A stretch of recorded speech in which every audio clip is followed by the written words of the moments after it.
Hello नमस्कार दोस्तों, आप देख रहे हैं real talk with Subhash Semwal. और आज के पॉडकास्ट में हम डिस्कस करने जा रहे हैं हाल ही में हुए बम धमाके के बारे में जो दिल्ली लाल किले के पास हुआ।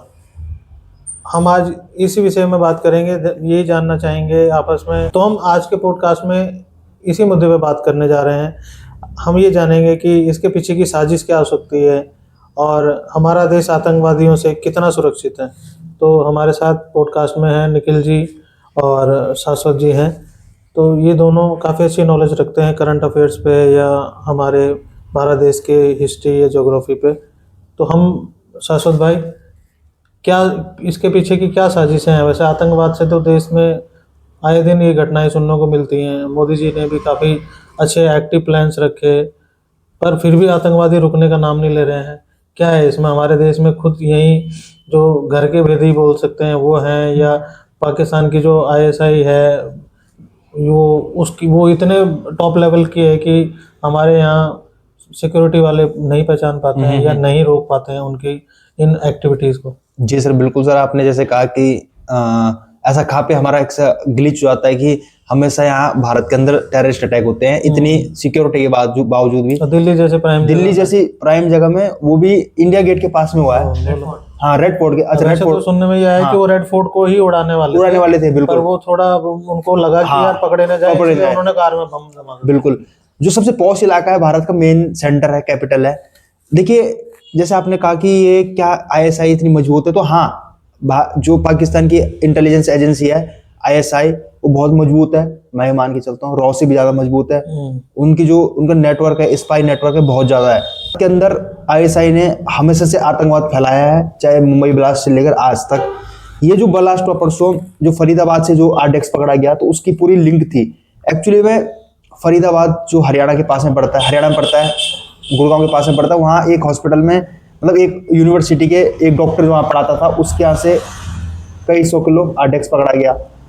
और जब दिल्ली में वो ब्लास्ट हुआ, तो उसका लिंक उससे इसलिए जुड़ा कि जिस कार में ब्लास्ट हुआ, वो उसी टेररिस्ट जो पकड़ा गया, जिसके आरडेक्स पकड़े गए, उसी के नाम पर रजिस्टर्ड थी। तो वो सीधा लिंक बन गया कि हाँ, ये वही लिंक है, टेररिस्ट अटैक है।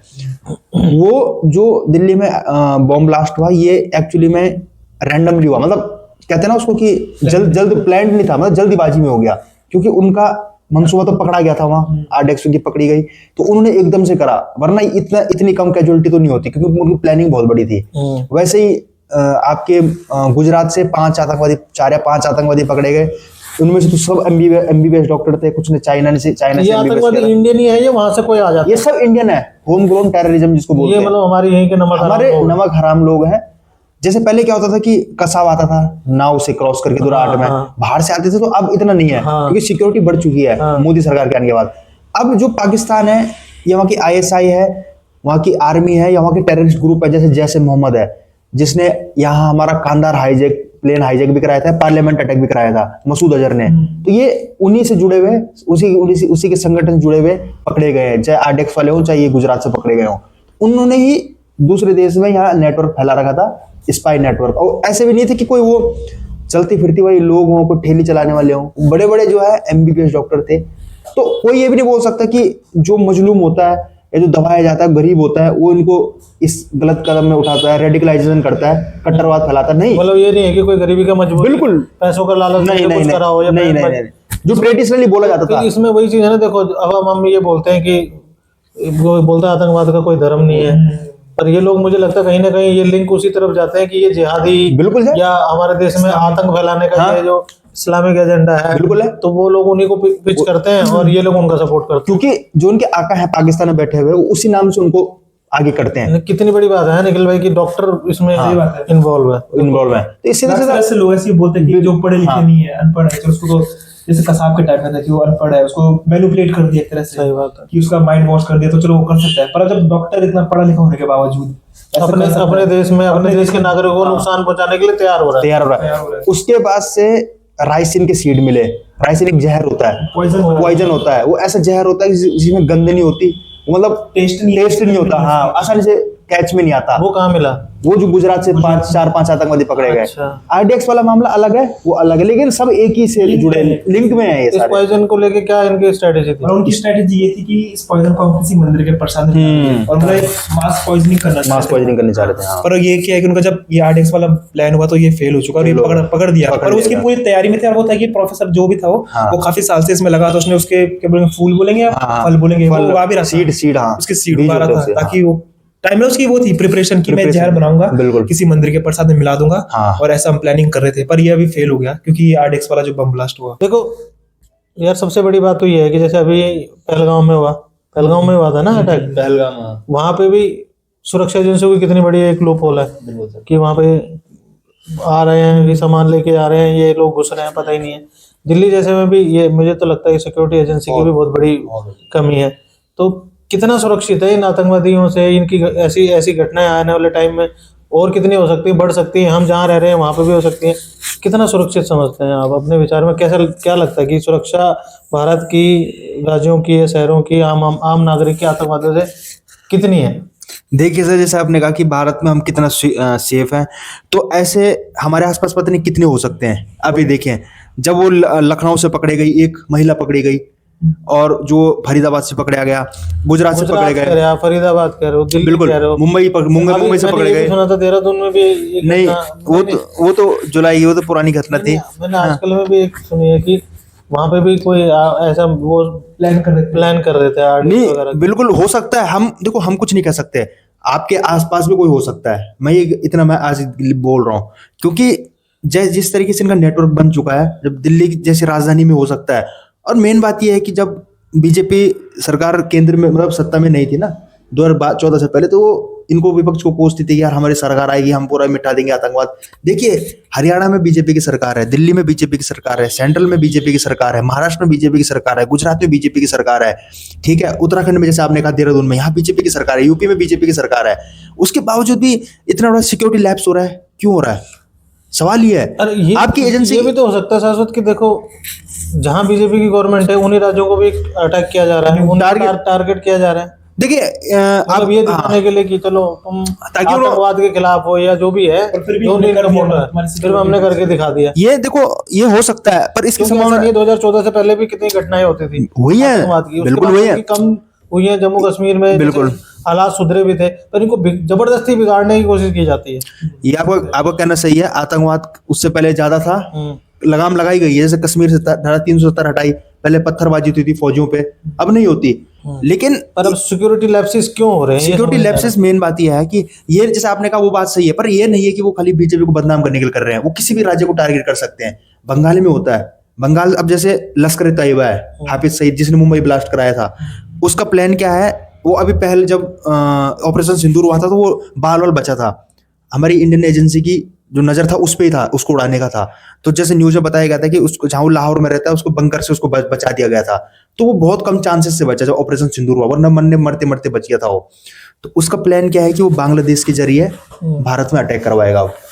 ये उसका प्लान है, क्योंकि बांग्लादेश में जो सरकार है, शेख हसीना तो हट गई, अब वो प्रो पाकिस्तान सरकार है, जो मोहम्मद यूनुस है, इंटरिम वहाँ का वो है, प्राइम मिनिस्टर है। अभी वहाँ कोई चुनाव नहीं हुआ, तो वहाँ जो उनका तरीका है ना, वो भारत को चारों तरफ से आतंकवाद से घेरने का है। और इनके जो सबसे बड़ी, हमारे जो नमक हराम लोग हैं, जो देश के अंदर ही भारत के खाते हैं, गद्दारी करते हैं, उनके लिए वो कई, तो मैंने देखा कि हनी ट्रैप हो जाते हैं हमारे लोग जो हैं। अभी जैसे मैं पढ़ रहा था कि डीआरडीओ का, डिफेंस रिसर्च, ऐसा डीआरडीओ हमारी एक संस्थान है जो हमारे आर्मी के लिए हथियार है, मिसाइल वगैरह बनाती है। उसका एक साइंटिस्ट था 26 साल का, कोई गुप्ता यूपी का, तो उसकी संदिग्ध परिस्थितियों में मौत हो गई।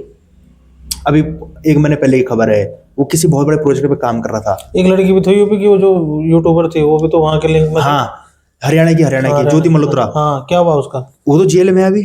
तो कहने का मतलब ये कि ऐसा हनी ट्रैप वाले मामले बहुत है। इनका मतलब, उनका नेटवर्क इतना भयंकर है ना, कि अब जैसे पाकिस्तान की एम्बेसी थी ना, जिस दिन पहलगाम अटैक हुआ, पाकिस्तान की एम्बेसी में केक ले जाया गया खुशी मनाने के लिए, लोगों ने वीडियो बनाई। कब?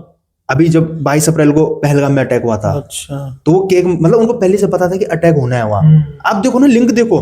तो पाकिस्तान की जो भी वहां की सरकार है, वहां की ब्यूरोक्रेसी है, वहां की आर्मी है, वहां की टेररिस्ट ऑर्गेनाइजेशन है, या भारत में जो उनके एम्बेसडर जाते हैं, राजदूत जाते हैं, उसको हम एम्बेसी बोलते हैं, इनका सबका लिंक होता है, ये आतंकवाद को पनपाते हैं। बल्कि कई हमारे कश्मीरी पंडित जो एक्टिविस्ट थे, क्योंकि उन्होंने बहुत झेला है कश्मीर में, तो जैसे उनको भगाया गया था, कश्मीर एक्सोडस हुआ था 1990 में, उनको भगाया गया था वहां से मार मार के, जिसमें कश्मीर फाइल मूवी बनी हुई है। उन्होंने कई बार बोला है कि पाकिस्तान से आप क्यों संबंध रखते हो, उनकी एम्बेसी सब हटाओ। जैसे ईरान के साथ अमेरिका को कोई नाता नहीं है, क्योंकि वो आतंकवाद को यहाँ जन्म देते हैं, उनको मतलब ग्रो करते हैं देश के अंदर। तो हमारी एजेंसी की या हमारी जो हम कहते हैं डिप्लोमेटिक जो पोजीशंस ऐसी हैं कि हम उस चीज को समझ नहीं पाते। जैसे सरकार, और सरकार ये समझती है कि नहीं हम पाकिस्तान से बात करेंगे, अब वो हमें अटैक नहीं करेगा। वो करेगा, वो तब तक करेगा जब तक उसका नामो निशान न मिट जाए। ये मैं बोल रहा हूँ आज, वो हमेशा अटैक करेगा और ये पाकिस्तान के द्वारा ही अटैक किया गया है, सीधी सी बात है। हाँ, नमक हराम हमारे दो देश के अंदर के। तो निखिल, तुम्हारे हिसाब से सिक्योरिटी लैप्सेस क्यों हो रहे हैं या क्या वजह है? सर, मेरा तो इस मामले में ये मानना है कि इसमें कहीं ना कहीं हमारे देश की या फिर देश के लोगों को भी गलती हो सकती है, क्योंकि ऐसा पॉसिबल ही नहीं है कि कोई इतना बड़ा पहले तो कहीं से लेके आए। अगर वो चलो मान लो बाहर से भी लेके आता है तो सिक्योरिटी एयरपोर्ट में चेक होती है। हाँ। और इंडिया में भी बनाएंगे, अगर बनाना है उनको तो सामान तो चाहिए। तो सवाल तो उठता ही है कि कैसे बन गया, कैसे तुम्हें ये सामान क्यों चाहिए, क्या चाहिए। मतलब कहीं ना कहीं से सब मिली भगत है किसी न किसी की, ये कहीं पे मिले हुए हैं। जैसे बोलते हैं ना कि अपना घर का भेदी लंका ढाई वाला, तो वो कॉन्सेप्ट भी यहाँ पे है कि कुछ हमारे लोग हैं, जो हमारे लोग, मैं ये नहीं कहूँगा कि हिंदू हैं या मुस्लिम हैं, कोई भी हो सकता है, जो खुद चाहते हैं कि इंडिया में हाँ ऐसा हो।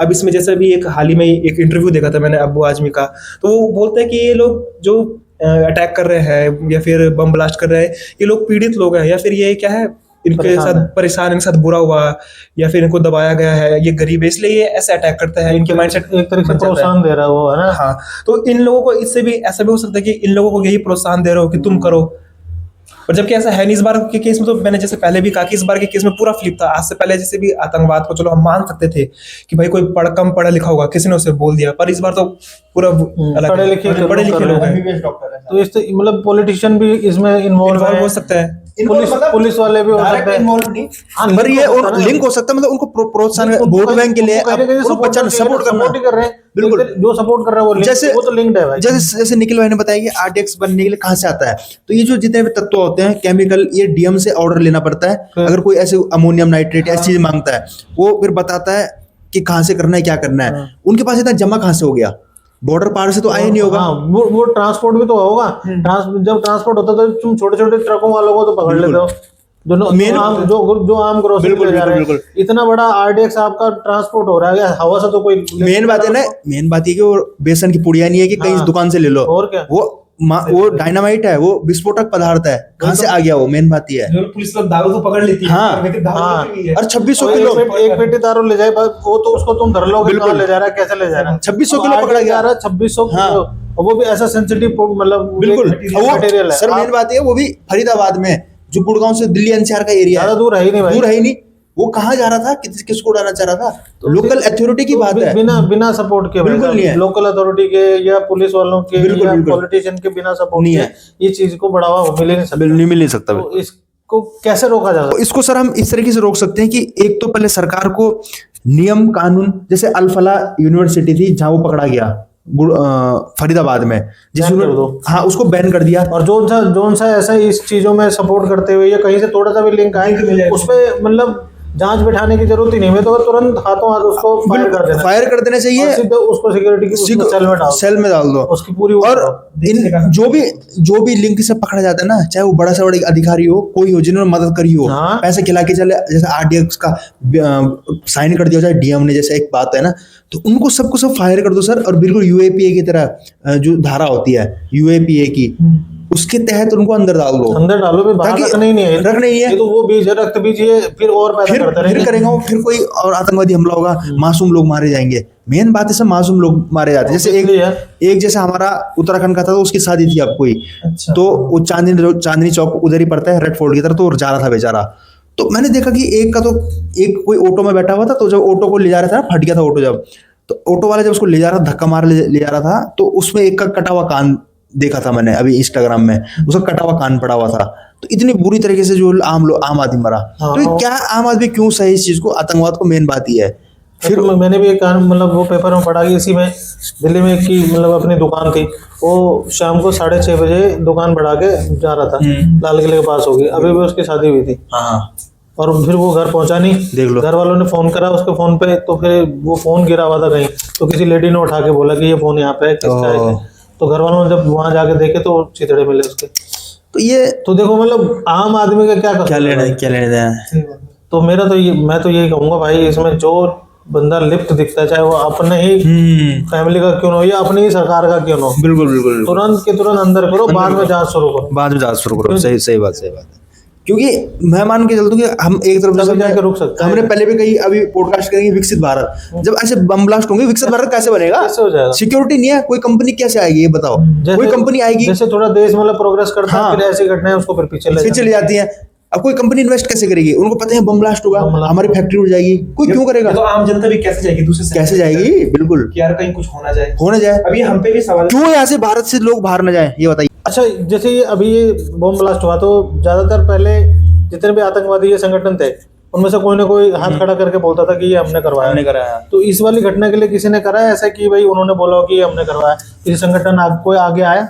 देखिए सर, डायरेक्ट अभी कोई आगे तो नहीं आया, लेकिन जिस तरह से न्यूज या जो पॉलिटिक एनालिस्ट है, ये जो रिसर्च वाले एनालिस्ट है, जो फौजी हैं, पूर्व फौजी, तो वो ये बोल रहे हैं कि जैसे ऑपरेशन सिंदूर हुआ था तो उसमें उसको पूरी लीड किया था इंडियन आर्मी की महिलाओं ने, मतलब जो वुमेन जो उसमें जनरल हुआ, जैसे सोफिया कुरैशी थी या व्योमिका सिंह थी एयरफोर्स की।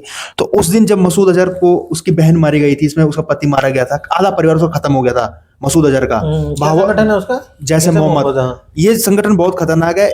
एक्चुअली में मसूद अजहर पकड़ा गया था, भारतीय कस्टडी में था, लेकिन कांधार हाईजैक हुआ था, एक बहुत बड़ा केस हुआ था भारत में, कांधार में प्लेन को हाईजैक किया था। तो प्लेन हाईजैक करने के बजाय इसको छुड़ाया गया मसूद अजहर को, क्योंकि ये जो पार्लियामेंट अटैक हुआ था उसमें इसका नाम था, जिसमें अफजल गुरु भी था।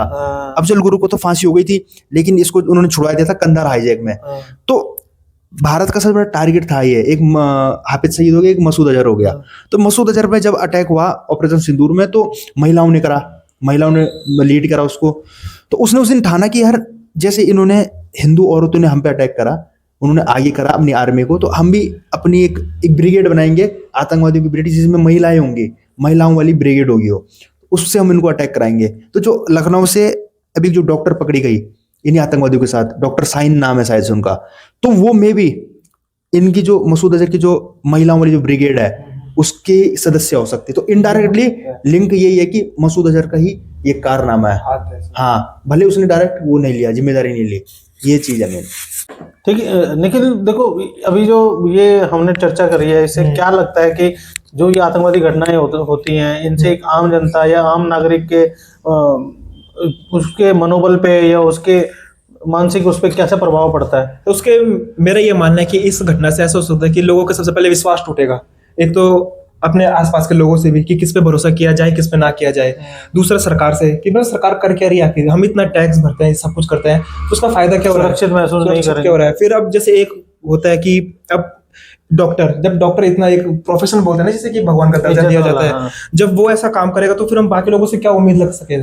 और इसमें फिर एक डिपेंड, जैसे सबको पता है कि जैसे लोग बोलते हैं कि क्या उसका कोई धर्म नहीं होता, पर सबको पता है कि किस धर्म के लोग अक्सर ये करते हैं। तो इसमें भी वाद विवाद होने का या फिर मन में शंका आने का, लोगों के विश्वास कि करे ना करे, ये भी बहुत मैटर करता है लोगों उसमें। और फिर किसी ऐसे जहाँ पे जैसे मान लो कहीं पे कम्युनिटी कुछ गैदरिंग हो रही है, कोई मेला है, कोई पार्टी है, फिर कुछ बड़ा फंक्शन है, तो लोग वहां जाने से भी डरेंगे कि कहीं ऐसा तो ना हो जाए। या फिर अगर किसी का कोई क्या बोले रिश्तेदार या जानने वाला गया हुआ है, तो उसको भी इसकी चिंता सताएगी कि यार वहां गया था, कहीं कुछ हो ना जाए। तो एक बहुत बड़ा सवाल बन जाता है मेरे हिसाब से देश की सुरक्षा के ऊपर और विश्वास के ऊपर कि कुल मिला के देश की सुख और शांति पे अटैक है ये, नहीं है? आम जनता की जो एक मतलब सुख शांति से लोग अपनी कामयाबी के लिए सोचे, आगे बढ़ने के लिए सोचे, तो वो कहीं ना कहीं लोगों को हिला रही है ये चीज़, है नहीं, पीछे कर रही है। ठीक है दोस्तों, आज का जो हमने इस टॉपिक पे बात करी, तो दोस्तों जैसे आज के इस टॉपिक पे जो आतंकवादी हमला हुआ दिल्ली में, उस पर हम लोगों ने चर्चा करी। आशा करता हूँ आप लोग को हमारे विचार, हमारे जो हमने बोला है टॉपिक पे, वो आपको पसंद आया होगा। अच्छा लगता है तो लाइक शेयर जरूर करें। जिन्होंने अभी तक हमारे चैनल को सब्सक्राइब नहीं किया तो प्लीज़ सब्सक्राइब करें, क्योंकि आपके सब्सक्राइब करने से, आपके कमेंट करने से हमें मोटिवेशन मिलेगी। हम अच्छा कंटेंट किसी नए टॉपिक पे फिर से हम पॉडकास्ट लेके आएंगे। और इस टॉपिक पे, इस विषय में आप लोगों को क्या सोचना है, आप लोगों के विचार में क्यों हो रहा है, क्या हो सकता है, या कैसे हम चीज़ों को कम कर सकते हैं, कमेंट के माध्यम से आप हमें अपने विचार बताएं। और चैनल को सब्सक्राइब जरूर करें। बहुत बहुत धन्यवाद पॉडकास्ट को देखने के लिए। जो लोग सपोर्ट कर रहे हैं उनका बहुत बहुत धन्यवाद।